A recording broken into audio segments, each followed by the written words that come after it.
नमस्कार. आज बनवूया सांडग्याची भाजी. कढईमध्ये तेल टाकायचं आणि खमंग असे सांडगे एकसारखे भाजून घ्यायचे. भाजलेले सांडगे काढून घ्यायचे आहे. मोहरी टाकायची आहे, जिरे टाकायचे आहे, कढीपत्ता टाकायचा आहे, हिंग टाकायचा आणि कांदा टाकून छान असा परतून घ्यायचा. मीठ टाकून कांदा छान परतून घ्यायचा आहे. त्याच्यामध्ये टाकायचं आहे हळद, लाल तिखट, कोथिंबीर टाकायचं आहे आणि तुम्हाला किती तुम्ही भाजी बनवणार आहात त्या हिशोबाने पाणी टाकायचं आहे.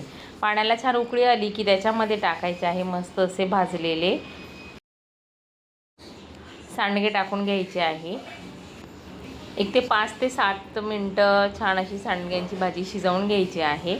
आणि बघू शकता किती छान असे सांडगे शिजून झालेले आहे.